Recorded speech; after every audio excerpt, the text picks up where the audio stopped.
Bonjour à tous et bienvenue dans ce nouveau podcast où nous allons vous donner notre top des séries de l'année.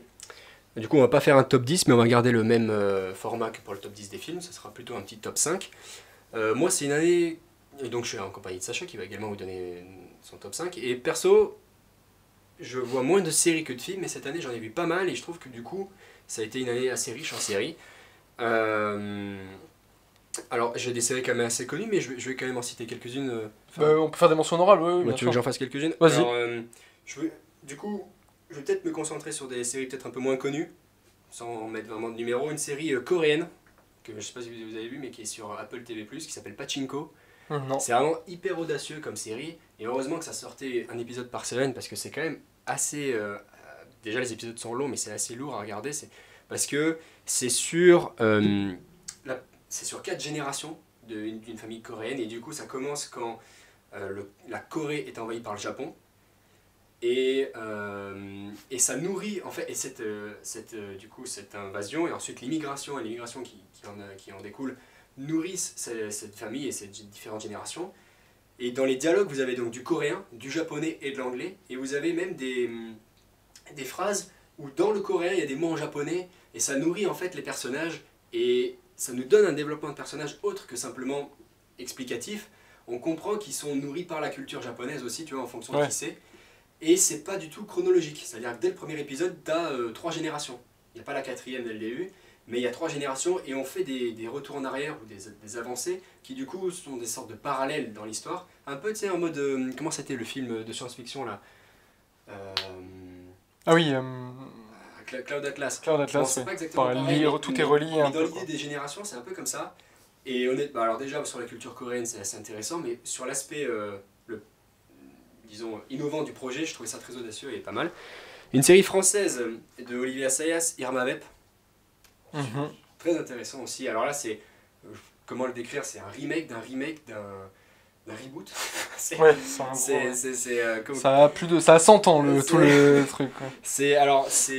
du coup, c'est un remake du film d'Olivier Assayas, mais ça change légèrement du Ouais. film. Et dans la série, vous avez des images d'archives, donc Les vampires des de... vampires de Feuillade. qui Vous datent. avez des éléments de l'intrigue du film d'Olivier Assayas, vous avez des éléments de tournage de la série. Mhm. Donc, comment il s'appelle l'acteur qui joue le réalisateur? Qui joue le McCain. rôle d'Olivier. Oui, oui. McCain, bah c'est un peu anglais, Ouais, McCain. ok, ouais. Oui, Ça oui, s'écrit oui. pas comme C'est dans ma pareil. tête, Ça s'écrit c'est pas, mon moyen mémotechnique ça à s'écrit moi. pas pareil.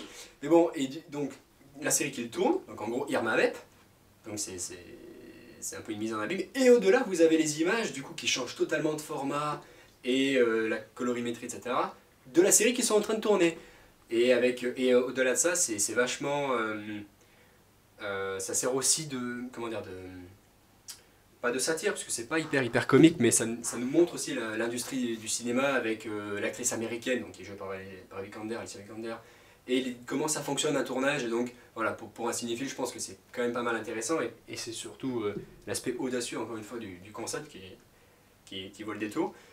Je sais pas trop quoi vous citer. Je sais que bon, Antoine ne fait pas le top avec nous, mais il aurait aimé citer Sur Ordre de Dieu. Moi, elle serait pas dans mon top, mais c'est une série quand même assez intéressante sur les Mormons. La série Treason, donc Entraître sur Netflix, qui est sortie très récemment. J'ai vu qu'elle s'est fait assez critiquer assez sévèrement, mais honnêtement, moi, l'aspect ultra captivant euh, de cette intrigue d'espionnage politique fonctionne super bien. Pam et Tommy.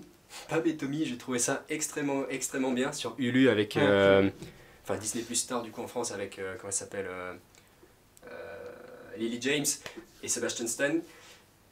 Et surtout, la grande force de cette série, c'est de renverser le point de vue du spectateur.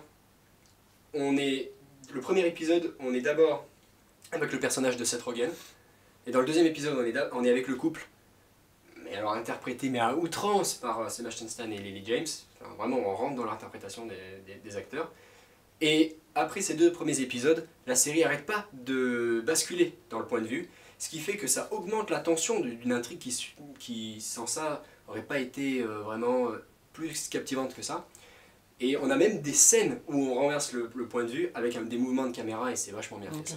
C'est- Bon, sinon, pour en citer peut-être une dernière dans les séries plus connues, parce que bon voilà, on va citer quelques franchises. Dans les séries Marvel, moi celle qui m'a le plus plu cette année c'est Moon Knight, je sais que Sacha ça t'a moins plu, mais le début j'étais ok, qu'est-ce que c'est intéressant, ouais, la fin est un peu... ça s'étiole et la fin est un peu décevante, mais le concept, cette introspection psychologique et l'interprétation de...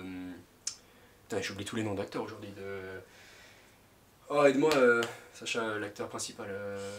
Oscar Isaac. Oscar Isaac, merci. Là, faut pas faire un spécialement schmodin. Faut pas faire un jeu, ouais, un schmodin, là, je suis pas rodé ce soir.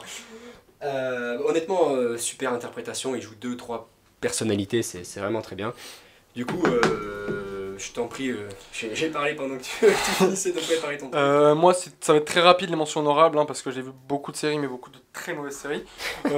C'est très classique aussi ce que je regarde comme série. Hein. Je prends les premières qui arrivent sur les plateformes, ou alors les premières dont j'entends parler. Je vais moins chercher les séries qui sont moins connues, qui ont moins de publicité, parce que faut aussi dire ça, hein, contrairement à un film, notamment en France, on a le CNC qui promet des films beaucoup plus... Enfin, qui ont moins de budget, donc moins de com. Les séries, ça reste quand même un truc très industriel, où s'il n'y a pas de com, mais y a quand même on connaît pas. Des séries plus, disons, d'auteur, quoi. Oui, mais s'il n'y a pas de com, tu n'en entends jamais parler. Donc moi, c'est des séries très connues, quoi. Donc j'ai notamment en mention honorable Mercredi, la série, donc... Ah ouais, ok. Ouais, qui est sympa, voilà. J'ai aussi Drôle, la série qui était sortie sur Netflix, hein, de la showrunneuse... Drôle. La showrunneuse de... Je sais pas ce que c'est. De la série française 10%, qui a fait une série sur le one-man show, le stand-up, voilà, qui est une série intéressante, qui est sympathique, on rigole beaucoup. Il y a également la série des créateurs de Westworld, Périphérique en français, les Westworld, périphériques. d'ailleurs, je ne l'ai pas mentionné, mais serait par exemple aux portes d'un top 10. La saison 4 est bien meilleure que la saison 3, et c'est dommage que la série soit annulée, alors que la 5 c'était vraiment une conclusion, quoi. Bête de la nuit à une saison de la fin. Donc voilà, il y a Périphérique qui est sympa, bien construit. Petite SF. Voilà, petite SF très sympathique avec des bons effets spéciaux et gros décor, on est pris dedans. Gros décor. Hein. Gros budget. Ouais. Après, moi je pense qu'il y a un très gros budget. Hein. Amazon, c'est assez impressionnant. Donc voilà pour mes mentions honorables. Maintenant mon top 5 du coup. Si tu veux que j'en cite quelques-unes, tu as parlé de comédie. Moi j'ai découvert Space Force qui est vraiment marrante. Ah oui. C'est vraiment marrant. Blackbird c'est pas du tout une comédie mais c'est l'interprétation. Mais Space Force qui date de... Non, la saison 2 cette année. Ah oui, la saison 2, oui. Clairement la saison 1 je l'aurais mis dans mon top. Elle aurait mérité. La saison 2 est un peu moins bonne mais elle vaut quand même le détour. Après il y a des séries socialement et qui valent le décour. We Own the City, c'est ceux qui ont fait Sur Écoute. Ça clairement la même ville. Mayor of Kingstown, c'est sur la mafia, c'est vraiment assez puissant. Et Only Murders in a Building, c'est déjà connu, donc je l'ai pas cité. Il y en a une que je vais pas citer parce que je l'ai pas vue, mais je pense qu'elle te plairait, mais ça se trouve tu l'as dans ton top, donc je vais peut-être pas la citer. C'est sur des agents du MI5. Ouais, c'est laquelle? Je sais plus le nom, mais ils doivent faire une enquête sur là où ils ont merdé ou je sais plus quoi. C'est pas celle qui est sortie sur Netflix récemment? Avec Gary Oldman. Ah non, c'est Slow Horse. Voilà. Ouais, tu l'as vu?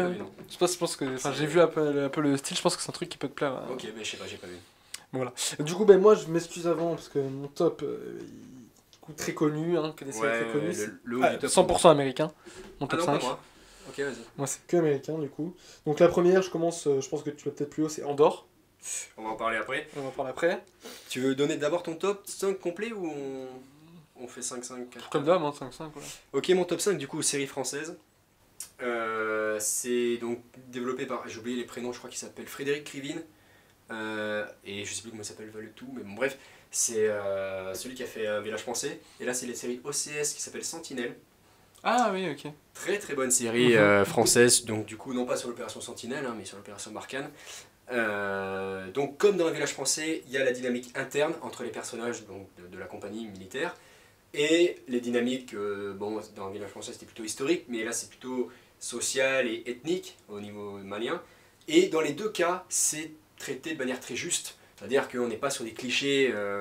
Voilà, il n'y a que, je crois, 6 épisodes, c'est une première saison. Je sais pas qu'est-ce qu'ils vont faire, s'ils font une saison 2 ou pas, j'ai pas suivi, mais avec le retrait de Barkhane, ça serait aussi intéressant de traiter cet aspect-là, mais peut-être pas direct dans une saison 2.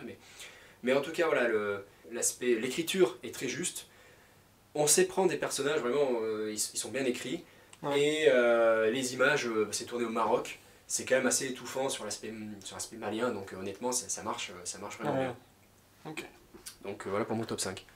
Du coup, mon 4, c'est House of the Dragon. On en parle après encore. Bon, on en parle après, à toi. Top 4. Mon top 4, c'était mon top 1 pendant presque 6 mois. C'est la pseudo-saison 4 ou slash reboot de Borgen, qui s'appelle Borgen Power and Glory, qui est toujours produite et diffusée sur DR1, la chaîne danoise, mais dont les droits de diffusion ont été achetés par Netflix. Et alors ça change de format, c'est-à-dire qu'on n'est plus dans une série avec une sorte de problème politique ou une affaire par épisode. On est sur une intrigue sur toute la saison. Ça fait du bruit quand tu touches ça. Mais bon, c'est pas grave. Et donc là, on est sur une intrigue encore plus géopolitique et internationale que dans les 3 saisons passées. Ils découvrent du pétrole, ou potentiellement du pétrole, au Groenland. Donc le Groenland est administré par le Danemark. Et le Danemark se retrouve donc à jouer sur ce jeu d'échecs international entre la Russie, les États-Unis et la Chine qui vient se mêler à la bataille.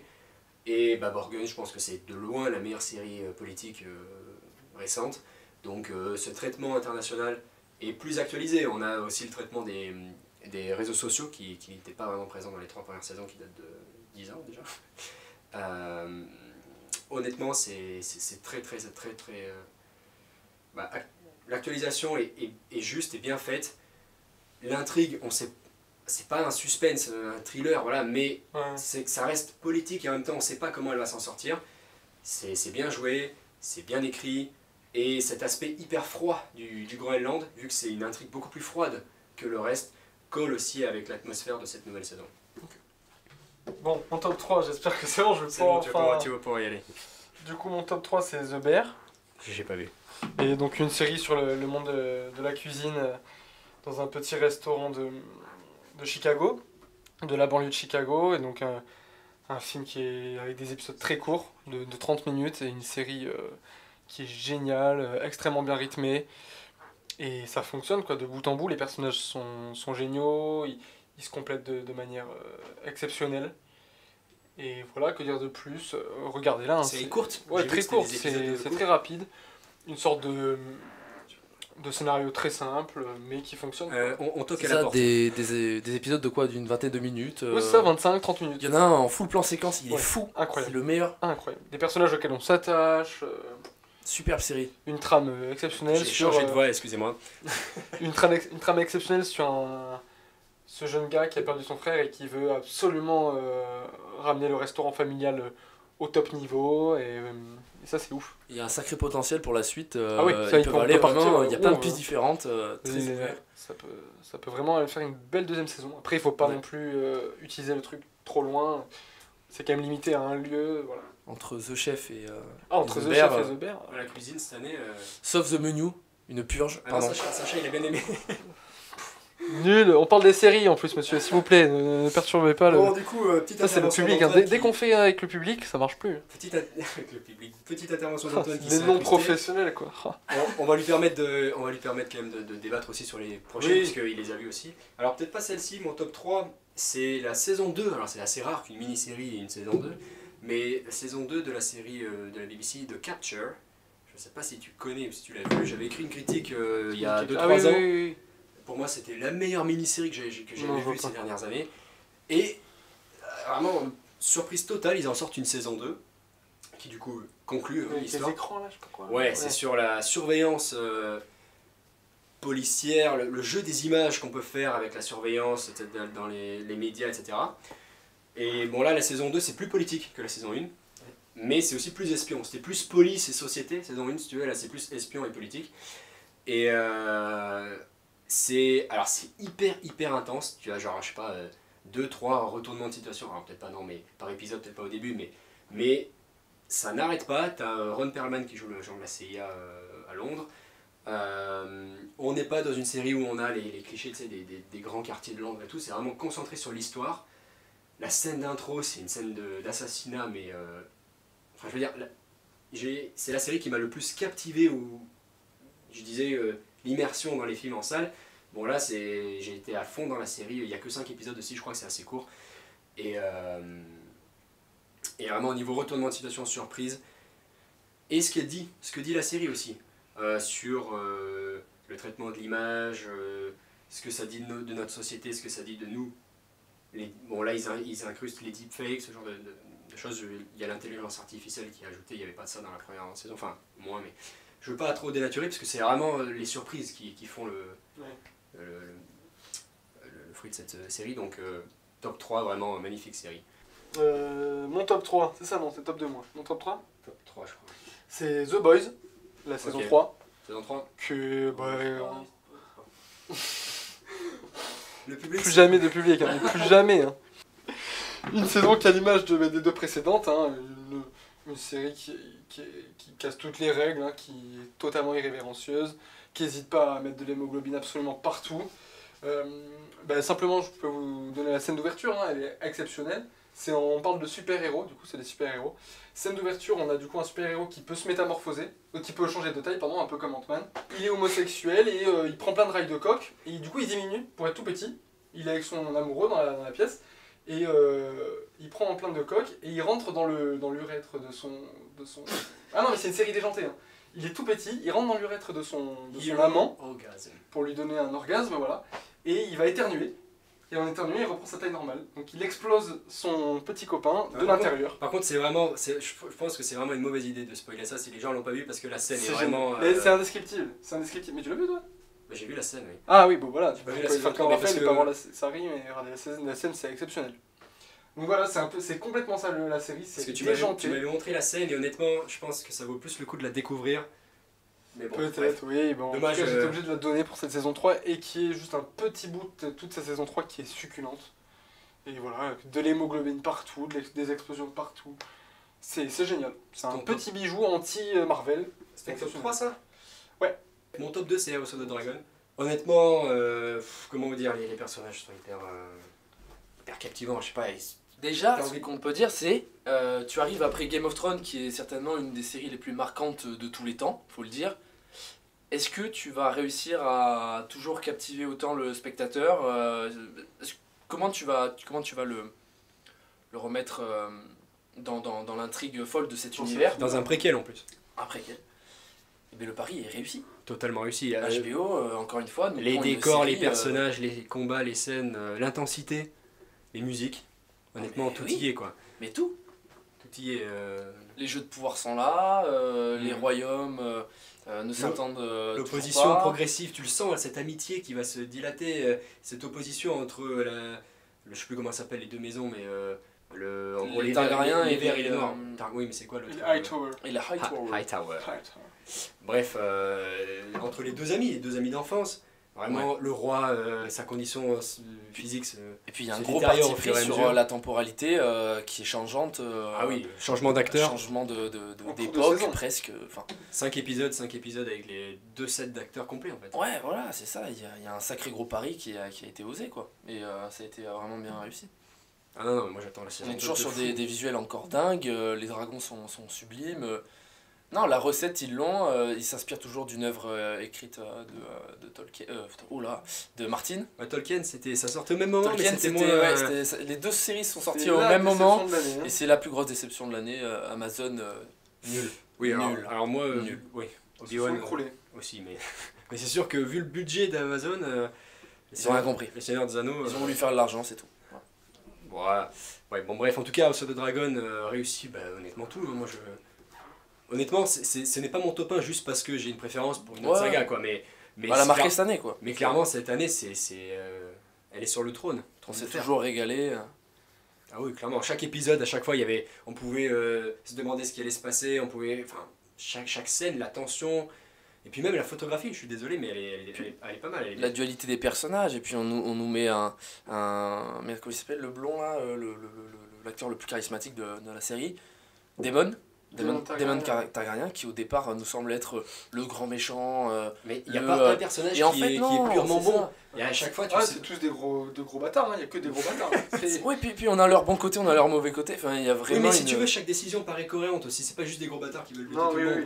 oui. Ouais. Et tu suis. Damon, on est quand même sur un fou qu'on aime. C'est ça qui est. Mais c'est ça, fascinant. c'est vachement bien C'est un traité, quoi. meurtrier qui bute sa femme avec Ça. une pierre. Game of Thrones. c'est- Oui, bon, alors, toi, les spoils, tu Ah, mais on y va, on est là pour spoiler, on n'est pas là Mais pour. non, on n'est hein. pas là pour spoiler. Bref, c'est quoi ton top 2? C'était ça aussi? Ah, mais c'était ça, voilà. Bon, j'ai rien compris à ton classement, mais ok. Et ton top 1? Severance. Ok. La Dissociation, qui est une série exceptionnelle. très compliqué. Je vais essayer de vous l'expliquer. Hein. C'est assez compliqué. 3 quarts d'heure ou... Grosso modo, c'est une entreprise qui a développé la dissociation, c'est-à-dire que les ouvriers, les gens qui vont travailler dans cette entreprise, séparent leurs souvenirs personnels de leurs souvenirs professionnels. Jusque-là, je suis clair. Quand ils rentrent dans l'entreprise, il y a une sorte d'ascenseur. Dès qu'ils ont passé cet ascenseur, ils n'ont plus de souvenir de qui ils sont à l'extérieur de l'entreprise.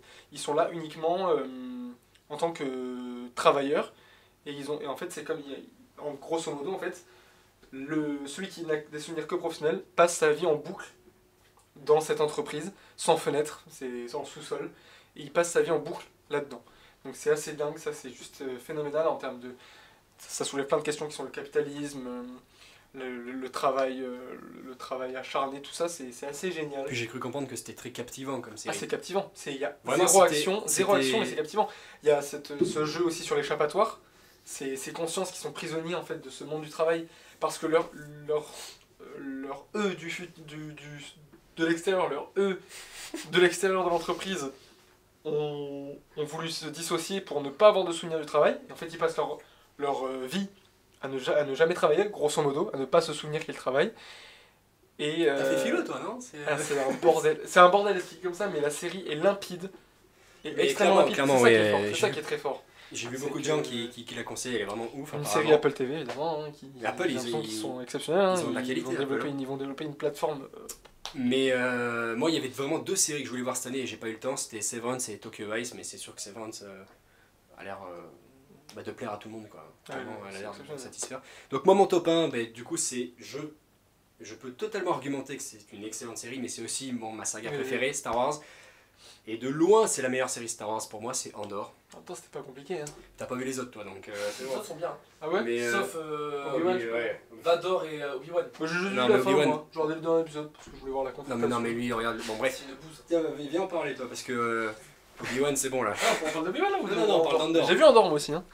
Mais du coup, Andor, là, on passe sur un truc beaucoup plus réaliste. C'est la montée de la... Comment dire, la prise de conscience de la rébellion, en fait. Ouais. Ouais, c'est les prémices. Hein. L'Empire est bien installé. C'est un préquel de Rogue One qui est lui-même un préquel d'un Nouvel Espoir. Dit comme ça donne peut-être pas très envie.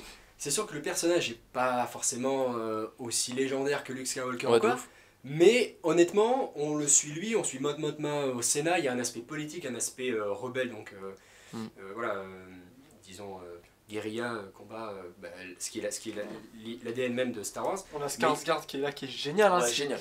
qui vient finalement expliquer tout le centre de la résistance, de la rébellion, que il est là pour un futur meilleur, mais Non, pas le centre de la rébellion, mais il y a des points de vue différents et ça c'est c'est ça, vachement que bien. la rébellion c'est pas non plus que le bien, enfin c'est Mais le tu verras bien, en mais, saison 2, je pense qu'on verra plus Saw Gerrera, donc Forest Whitaker, Oui, qu'on connaît déjà de toute façon dans le mais film. qui est plus développé dans les livres et tout. Rogue One, il fait quoi Rogue One beaucoup.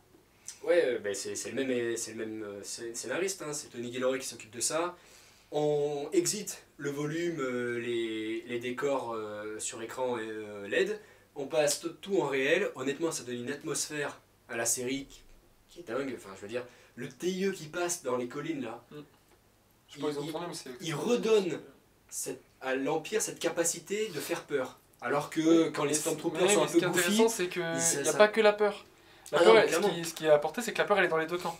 Maintenant que l'Empire a tout et possède tout, ils ont peur de tout perdre. De perdre cette autorité qui est extrêmement fragile au final. et il y a cet Qui ne aspect, repose sur rien. il y a cet aspect centre versus périphérie, tu vois. L'Empire veut tout centraliser et tout mettre pareil. Or, Ferrix, la ville, enfin je sais pas si c'est le nom de la ville ou le nom de la planète, mais ils vivent par leur culture. Et à la fin, dernier épisode, ils sont tous dans leurs uniformes locaux, avec les chants, la musique locale.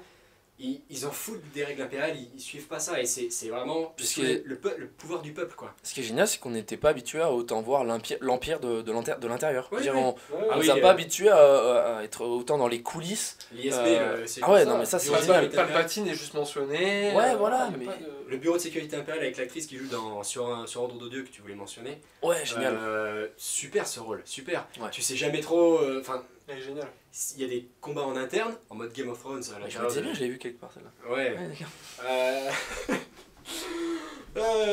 Donc oui, il y a des combats en interne dans l'Empire, mais même la rébellion, la rébellion elle est pas pure en fait. Mon Mothma, elle est obligée de faire appel à des banquiers.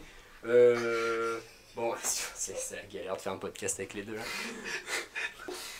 Non, mais ouais, voilà, non, mais c'est une série exceptionnelle. Parce qu'elle marche de bout en bout, les personnages sont solides. Et il y a aussi cette chose qui est très très dure, c'est qu'il y a une fin à la série. On connaît la fin, c'est Rogue One. On connaît la destinée du personnage principal. Et c'est extrêmement intéressant. Ce que tu dis sur So Guerrera, moi je trouve pour le coup le personnage de So Guerrera, extrêmement décevant dans la série, je le trouve. Bah, en fait, il fait résistant, mais en même temps un peu pour son profit, un peu mercenaire, qui se bat que pour le pognon. Bah c'est ça, lui c'est vraiment un fondamentaliste, un extrémiste quoi. Lui je l'ai vu quelque part aussi, je crois. Où est-ce que je l'ai vu déjà lui? Mais non, par contre un autre truc qui change avec Andor, c'est la structure. Cette structure en 3 épisodes qui sont en fait comme un film découpé. Il n'y a pas trop cette structure vraiment d'épisodes. On est vraiment dans un truc, une histoire de 3 épisodes. En plus il a dit oui. Je vais y arriver, non mais c'est une galère. Hein. Bref, Andor est exceptionnel. Super bien écrit, c'est très subtil comme série, ça change par rapport à Star Wars, Mando et tout. Il y a plein de petites références, plein de parallèles historiques et sociaux. En tout cas, ça reste la meilleure série de l'année pour moi, une excellente série pour vous deux. Voilà notre top 5 des séries. Moi je trouve que c'était une année très riche en séries, et il y en a pas mal qui arrivent en 2023 qui sont prometteuses, donc voilà. Et je voulais dire aussi, Severance m'a beaucoup marqué parce qu'il y a un générique incroyable aussi. Voilà. Ce qui est sur les autres séries est absent. On a de moins en moins des génériques qui marquent. Mais pour le coup, le générique de Irma Vep que j'ai cité en mention de ouais. et what the fuck, comme la série, j'ai envie de dire. Le générique le plus inventif et là où ils ont pas du tout recyclé, c'est pour Game of Thrones, House of Dragon. Ouais, ils ont réutilisé. Ouais, c'est vrai. Mais ils ont été super sur ça. Avec la musique. Il y a une note qui change, c'est fou. Et réécoutez ça. Quoi. Voilà pour la conclusion d'Antoine. Bonne soirée à tous et on se retrouve pour un prochain top prochainement. Ciao.